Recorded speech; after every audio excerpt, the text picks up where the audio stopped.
Assalamualaikum warahmatullahi wabarakatuh. Nama saya Nurul Haida binti Cik Mut. Nombor matrik 055885. Alhamdulillah, kumpulan kami menjalankan kajian bersama kumpulan terpinggir iaitu gelandangan.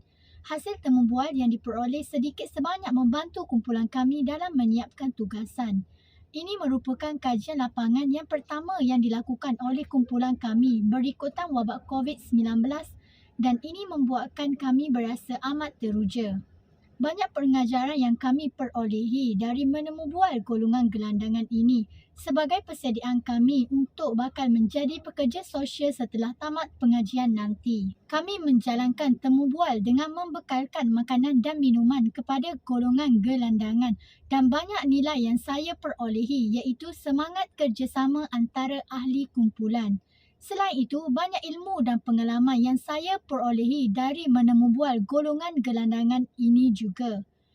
Antaranya, saya dapat melihat dan merasai sendiri proses menemu bual tersebut yang dilakukan selama beberapa jam dan saya dapat melihat sendiri keadaan dan situasi golongan gelandangan ini hidup. Kami menemu bual golongan gelandangan ini di sekitar Kuala Terengganu.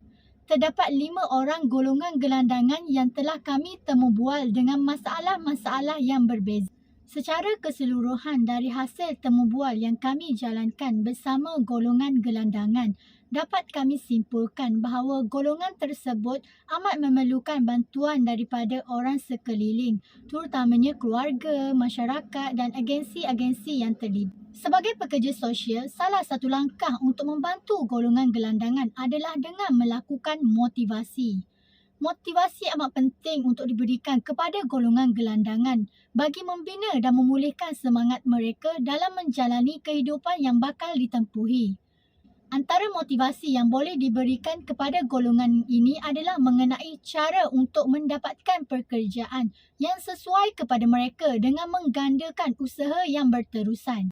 Sebagai contoh, Puan Salbiah yang merupakan salah seorang responden yang telah saya temu bual. Dahulunya beliau seorang penjual kerepek di Kuala Terengganu. Akan tetapi setelah munculnya perintah kawalan pergerakan yang disebabkan oleh wabak COVID-19, beliau telah kehabisan modal dan tidak dapat berniaga semula. Ekoran kerana itu, beliau terpaksa bergelandangan demi menyara kehidupannya kerana beliau juga tidak memperoleh bantuan dari mana-mana agensi. Puan Salbiah turut menegaskan sekiranya beliau mempunyai modal, beliau akan kembali berniaga semula. Oleh itu, jika pekerja sosial melakukan motivasi bersama beliau, sudah pasti sedikit sebanyak akan membuka mata beliau untuk mencuba mencari pekerjaan lain demi meneruskan kehidupan yang lebih baik. Selain itu, antara penambahbaikan lain juga yang boleh dilakukan bagi membantu golongan gelandangan adalah pihak-pihak berwajib seperti anggota masyarakat sekeliling perlu mewujudkan pusat transit golongan gelandangan di setiap masjid bagi memberikan bantuan seperti makanan serta pakaian kepada mereka. Tambahan pula, makanan dan pakaian golongan gelandangan akan lebih terjamin jika diberikan tempat yang kondusif. Malahan, mereka juga akan lebih didekati jika bantuan tersebut kerap diberikan di rumah transit berkenaan.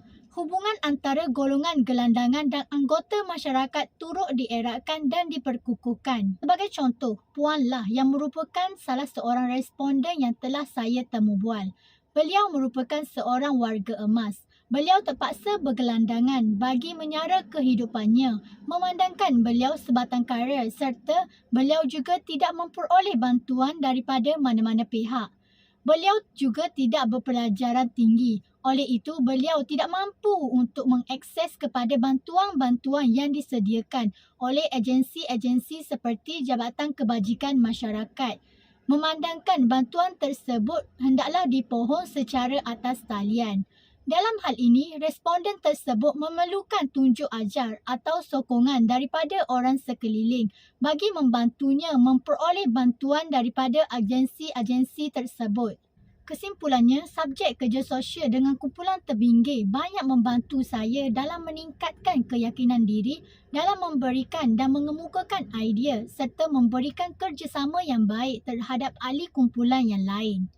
dapatlah disimpulkan bahawa golongan gelandangan amat memerlukan pertolongan daripada semua pihak agar mereka juga dapat mengakses kepada sesuatu perkhidmatan secara sama rata. Sebagai setiap manusia, kita mestilah saling bantu-membantu antara satu sama lain berdasarkan sabda Rasulullah sallallahu alaihi wasallam, iaitu sebaik-baik manusia di antaramu adalah yang paling banyak manfaatnya kepada orang lain. Sekian, terima kasih.